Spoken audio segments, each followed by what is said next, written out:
ఇద్దరు ప్రేమికులు వాళ్ళు ఒకరినొకరు మస్తు ఇష్టపడుతున్నారు. కాకపోతే పేరెంట్స్ ఒప్పుకుంటలేరు. ఇక ఎట్లా ఒప్పుకోరని తెలిసి వాళ్ళు బయటికి పోయి గుడిలో పెళ్లి చేసుకుందాం అనుకున్నారు. చేసుకున్నారు కూడా.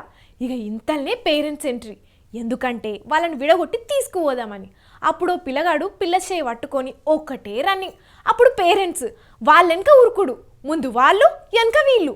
ఇలాంటి సీన్లన్నీ మనకు సినిమాలో కనిపిస్తుంటాయి కదా, కానీ అదే గీడో కాడ నిజంగానే కనిపించింది. కావాలంటే చూడుండ్రి.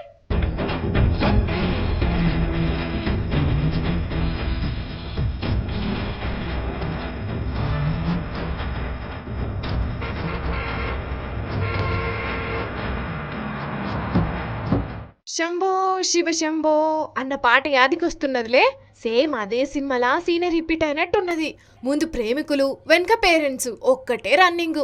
ఇంకా చెప్పాలంటే సినిమా సీనుకు మించిపోయింది. ఎందుకంటే వీళ్ళు ఉరికింది తప్పించుకునే తందుకు కాదు, ఏకంగా కలెక్టర్ ఆఫీసులకే.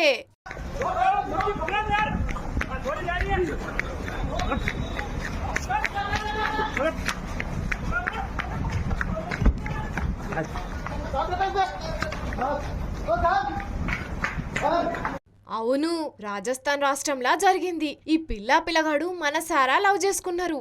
నువ్వంటే పిచ్చే, నీకోసం సచ్చే రేంజ్ లో ఇష్టపడ్డారు.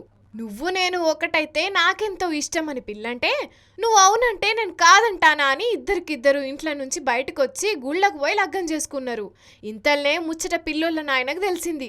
మొదటి నుంచే ఈ లగ్గం వద్దు అంటున్న వాళ్ళు ఎట్లనైనా విడదిద్దామని వీళ్ళ ఎంటబడ్డారు. ఇక అందరికందరూ ఇట్లా ఉరికిండ్రు. ఇక రక్షణ కోసం ప్రేమికులు సీదా కలెక్టర్ ఆఫీసులకే ఉరికితే ఏం జరుగుతుందో తెలియక ఆఫీసర్లంతా షాక్ అయినరట. తర్వాత ఎస్పీ వచ్చి వీళ్ళు మేజర్లు రక్షణ కల్పిస్తాం అన్నాడట. కానీ ఇలాంటి సీన్లు సినిమాలో చూసుడే గాని రియల్ గా ఇట్లా చూస్తామని ఎప్పుడూ అనుకోలేదు. మరి వీళ్ళు ఇష్టపడ్డప్పుడు పెద్దలు లగ్గం చేసినా అయిపోవు, వీళ్ళైనా పెంచి పెద్ద చేసిన వాళ్ళ మాటను కాదనుకున్నా అయిపోవు. వాళ్ళు కూడా మన జీవితం గురించే ఆలోచిస్తారు కదా.